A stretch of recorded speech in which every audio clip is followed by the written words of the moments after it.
بسم الله الرحمن الرحيم. الحمد لله رب العالمين، والصلاة والسلام على أشرف الأنبياء والمرسلين محمد وآله وصحبه الغر الميامين، ومن دعا بدعوتهم واستنى بسنتهم واهتدى بهديهم إلى يوم الدين. أما بعد، فأعوذ بالله من الشيطان الرجيم. بسم الله الرحمن الرحيم. إذ قال يوسف لأبيه يا أبت إني رأيت 11 كوكبا والشمس والقمر رأيتهم لي ساجدين. قال يا بني لا تقصص رؤياك على إخوتك فيكيدوا لك كيدا إن الشيطان للإنسان عدو مبين. وقال النبي صلى الله تبارك وتعالى عليه وسلم: ما نحل والد ولدا من نحل أفضل من أدب حسن، أو كما قال عليه الصلاة والسلام. میرے معزز و محترم سامعین کرام، آج درس قرآن کریم کا عنوان گزشتہ عنوان کی تکمیل ہے. گزشتہ عنوان کی تکمیل ہے. تربیت اولاد ہم کیسے کریں؟ تربیت اولاد ہم کیسے کریں؟ سب سے بڑا سوال یہ ہوتا ہے جب دل میں داعیہ پیدا ہو کہ ہمیں بھی اپنے اولاد کی تربیت کرنی چاہیے، تو پھر ساتھ ہی دوسرا سوال یہ اٹھتا ہے کہ تربیت کی ابتدا کہاں سے کریں؟ اگر کریں بھی سو کیسے تربیت کریں ہم؟ تو آج کے درس قرآن کریم میں انشاءاللہ العزیز حوالے سے چند آیات اور حدیث نبویہ پیش کروں گا. سب سے پہلے وہ آیت کریمات جو پڑھی گئیں سورہ یوسف کی آیت نمبر 4 اور 5، جس میں سیدنا یوسف علیہ السلام اپنے ابا جان سے عرض کرتے ہیں: ابا میں نے خواب دیکھا ہے، ابا میں نے خواب دیکھا ہے کہ 11 ستارے اور سورج اور چاند، یہ سب کے سب کو میں دیکھتا ہوں کہ یہ سب کے سب مجھے رأیتہم لی ساجدین، کہ یہ سب کے سب مجھے سجدہ کر رہے ہیں. اب ابا جان چونکہ وقت کے نبی تھے، سیدنا یعقوب علیہ السلام وقت کے نبی ہیں، سمجھ گئے ہیں. اب بیٹے سے نصیحت کر رہے ہیں. کیا نصیحت؟ سمجھا رہے ہیں بیٹے کو: یا بنی لا تقصص، یا بنی لا تقصص رؤیاک.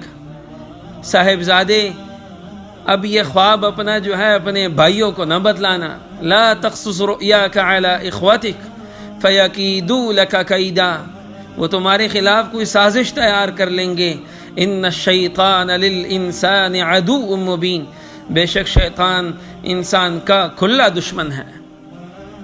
ان آیت کریمات سے پتہ چلا کہ والد کو اپنے بچے کی تربیت پر، بلکہ چھوٹی چھوٹی باتوں پر بھی انہیں سمجھانا چاہیے ہے، ان کی تربیت کرنی چاہیے ہے.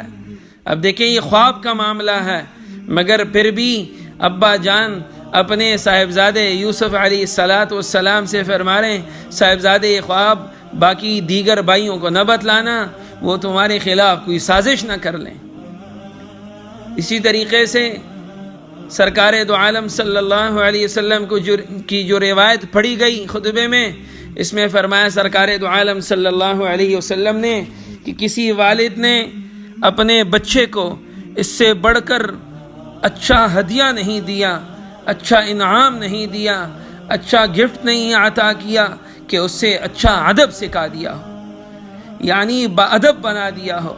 اس لیے کہ با ادب با نصیب اور بے ادب بے نصیب ہوا کرتے ہیں. ہم کہتے ہیں ہمارے بچے بڑے با ادب با نصیب ہوں، خوش قسمت ہوں، تو خوش قسمت ہونے کے لیے ضروری ہے کہ وہ با ادب بھی ہو. اگر وہ با ادب ہوگا تو بڑا نصیب والا ہوگا، خوش قسمت ہوگا، نصیبوں والا ہوگا. اگر وہ بے ادب ہوگا تو یاد رکھیے وہ بد نصیب ہوگا، بد قسمت ہوگا.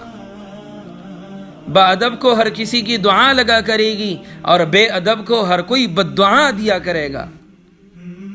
تو اس لیے سرکار دو عالم صلی اللہ علیہ وسلم کی اس روایت کے اندر یہ بات بالکل کھل کر آپ علیہ السلام نے فرمائی کہ کسی والد نے اپنے بچے کو، کسی والد نے اپنے لڑکے کو اس سے اچھا ہدیہ نہیں دیا کبھی کہ اس سے اچھا ادب سکھا دیا ہو. اسے باادب بنا دیا ہو۔ اب اس حدیث کے بعد اس بات اصل عنوان کی طرف میں آتا ہوں کہ ہم اپنی اولاد کی تربیت کریں سو کیسے کریں، کہاں سے شروع کریں؟ یہ کہ بڑا سوال ہے۔ تو آئیے ہم دیکھتے ہیں کہ سرکار دو عالم صلی اللہ علیہ وسلم نے امت مسلمہ کے بچوں کی تربیت کے معاملے میں ابتدا کہاں سے فرمائی ہے۔ تو ہمیں یہ بات نظر آتی ہے کہ آپ علیہ الصلاۃ والسلام نے بغیر فرائض کے عام نجی زندگی کے اندر تو موقع بموقع بچوں کی تربیت کے بیسیوں سینکڑوں واقعات ملتے ہیں، مگر اگر ہم یہ دیکھتے ہیں کہ رسول اللہ صلی اللہ علیہ وسلم نے بچوں کی تربیت جو ہے وہ فرائض کے معاملے میں کہاں سے شروع فرمائی، تو ہمیں ملتا ہے کہ آپ علیہ الصلاۃ والسلام نے بچوں کی تربیت کا جو معاملہ ہے وہ نماز سے شروع فرمایا ہے۔ فرماتے ہیں آپ علیہ الصلاۃ والسلام مروا اولادکم بالصلاۃ وہم ابناء سبع، اپنے بچوں کو نماز کا حکم کیا کرو، کہا کرو کہ بیٹا نماز پڑھ لو، بیٹا نماز پڑھو، نماز کا اہتمام کرو۔ اور کب؟ وہم ابناء سبع، جبکہ ان کی عمریں 7 سال کو پہنچ جائیں۔ وہم ابناء سبع، جب ان کی عمر 7 سال کو پہنچ جائے تو انہیں نماز کا حکم کیا کرو، نماز کی عادتیں ان کی ڈلوا۔ وَاضْرِبُوهُمْ عَلَيْهَا وَهُمْ أَبْنَاءُ 10، اور فرمایا سرکار دو عالم صلی اللہ علیہ وسلم نے جب ان کی عمر 10 کو پہنچ جائے اور پھر بھی نماز نہ پڑھے تو ہلکی پھلکی مار بھی انہیں ضروری ہے، اور اس پہ مار پیٹ بھی ضروری ہے ہلکی پھلکی، جب وہ 10 سال کو پہنچ جائیں اور پھر بھی نماز کا اہتمام نہ کریں۔ وَفَرِّقُوا بَيْنَهُمْ فِي الْمَضَاجِعِ، فرمایا سرکار دو عالم صلی اللہ علیہ وسلم نے کہ جب وہ 10 سال کو پہنچ جائیں تو ان کے بسترے بھی الگ کر دو۔ سبحان اللہ، کیا انداز تربیت ہے سرکار دو عالم صلی اللہ علیہ وسلم کا۔ یعنی نماز کا معاملہ جو ہے سب سے پہلے، اس سے ہمیں ایک اور میسج بھی ملتا ہے، ایک اور پیغام بھی ملتا ہے کہ ہم عبادات کے معاملے میں اپنے بچوں کو اپنے ساتھ عادی بنائیں، ان کی عادت ڈالیں کہ وہ بھی نماز پڑھیں، اور ان کو چھوٹی چھوٹی نماز لے کے دے دیے بچپن سے، اور نماز کے کھلونے لے کے دے دیے تاکہ نماز کے وہ عادی بنے اور نماز کا شوق ان میں پیدا ہو۔ اور یہ صحابہ کرام رضی اللہ عنہم اجمعین کے اولاد کے متعلق آتا ہے کہ آپ علیہ الصلاۃ والسلام کے ساتھ عورتیں اپنے بچوں کو اپنے ساتھ مسجد لے جاتی، اور آپ علیہ الصلاۃ والسلام نے ایک موقع پہ ارشاد فرمایا کہ میں نماز پڑھا رہا ہوتا ہوں اور کسی بچے کی رونے کی آواز آتی ہے تو مجھے یہ خدشہ ہو جاتا ہے کہ اس کی ماں کو تکلیف ہوگی، میں اس ڈر سے اس نماز کو مختصر کر دیتا ہوں۔ اس نماز سے پتہ چلتا ہے کہ کتنے چھوٹے چھوٹے بچوں کو بھی اس زمانے کی عورتیں یعنی صحابہ کرام رضی اللہ اجمعین کی گھر والیاں جو تھیں وہ اپنے ساتھ بچوں کو لے جاتی تاکہ وہ بچے اس اٹھک اور بیٹھک کو، اس نماز کی عادت کو دیکھیں اور یہ عادتیں ان کی پڑ جائیں۔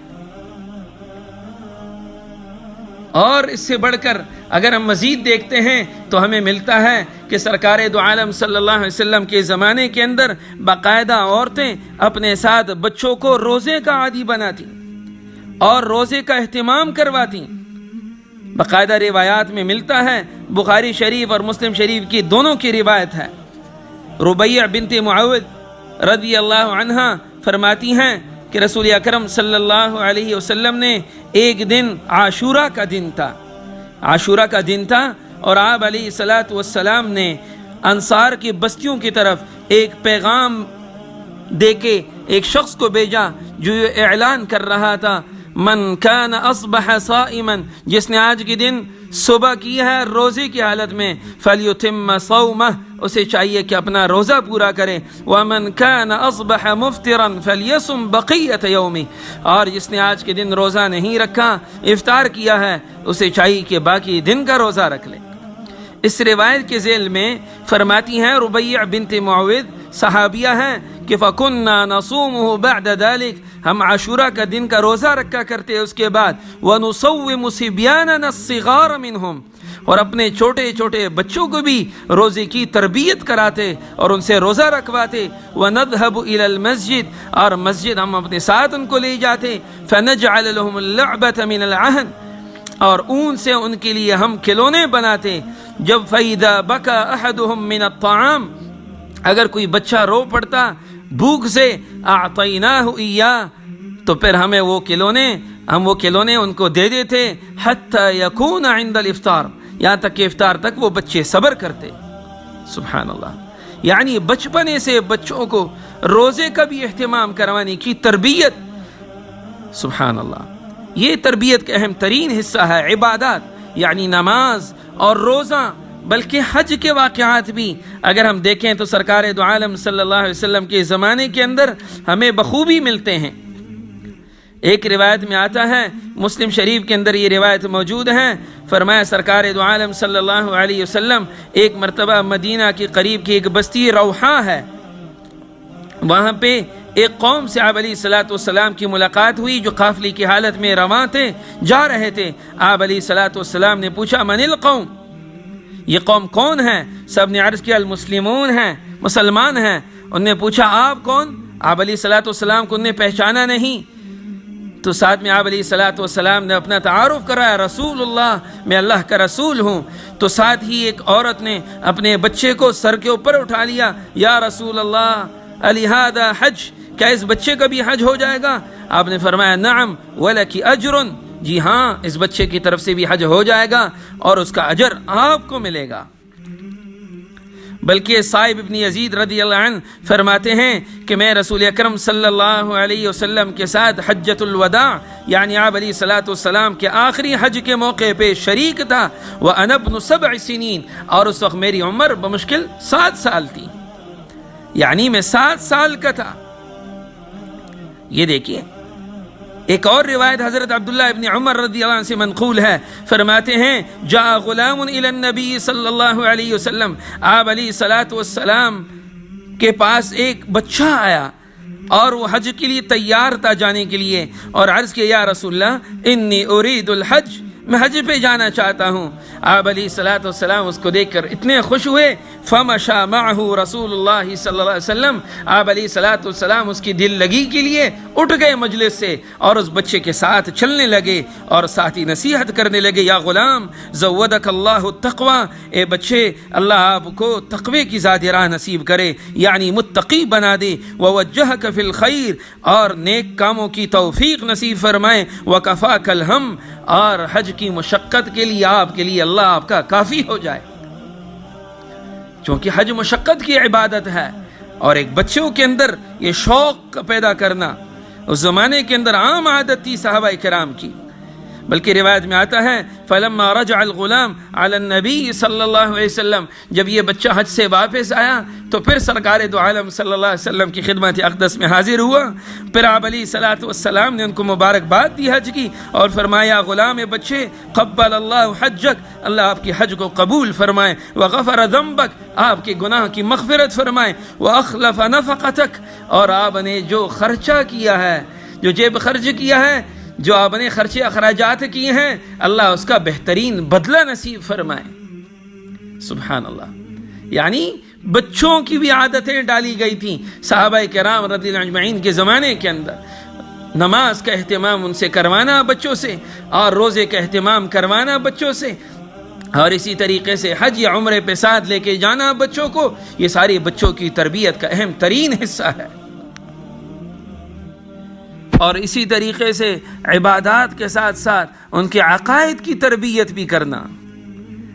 قرآن کریم کے اندر سورہ بقرہ میں ایک آیت نمبر 133 میں ام کنتم شہداء اذ حضر یعقوب الموت اذ قال لبنیہ ما تعبدون من بعدی، اس آیت کریمہ سے پتہ چلتا ہے کہ سیدنا یعقوب علیہ السلام کا جب موت کا وقت قریب آیا تو آپ نے صاحبزادوں کو بلا کے پوچھا ما تعبدون من بعدی، صاحبزادوں یہ تو بتاؤ میرے جانے کے بعد دنیا سے کس کی عبادت کرو گے؟ قالوا نعبد الہک و الہ آبائک ابراہیم و اسماعیل و اسحاق الہا واحدا ونحن له مسلمون. کہ ابا جان آپ کے معبود کی عبادت یعنی آپ کے رب کی عبادت کریں گے، اور آپ کے آبا کے جو معبود یعنی سیدنا ابراہیم، سیدنا اسماعیل، سیدنا اسحاق کے جو معبود تھے الہا واحدا، وہ کتنے معبود تھے؟ ایک ہی اللہ. وَنَحْنُ لَهُ مُسْلِمُونَ، اور ہم اسی ایک کے ماننے والے ہیں. یہ دیکھیے توحید کی تربیت سیدنا یعقوب علیہ الصلوۃ والسلام اپنے بچوں کی توحید کی تربیت فرما رہے ہیں، ان کا عقیدہ درست کر رہے ہیں کہ کسی اور کے سامنے جھکنا نہیں بیٹا، اگر جھکنا ہے اپنے پیشانی کو ٹیکنا ہے تو صرف اللہ کے سامنے جھکنا ہے۔ لہذا تربیت سب سے پہلے عبادات میں اور پھر عقائد میں، اور ساتھ ساتھ میں تیسرا مرحلہ تربیت کا جو ہے وہ ادب کا اہتمام کرانا، ادب کا اہتمام کرنا۔ جیسے حدیث پڑھی گئی شروع میں کہ ادب سکھانا۔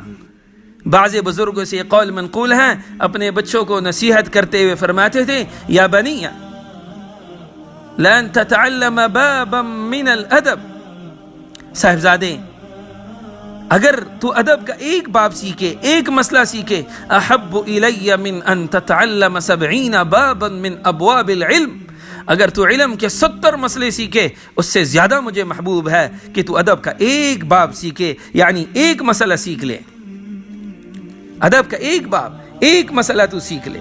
یعنی دیکھ لیں ادب کا اسلاف میں کتنا زیادہ اہتمام تھا۔ اور اس ادب کے سکھانے کے لیے ایک روایت عرض کرتا ہوں، اسی پہ بات آج کے درس قرآن کریم کو ختم کرتا ہوں۔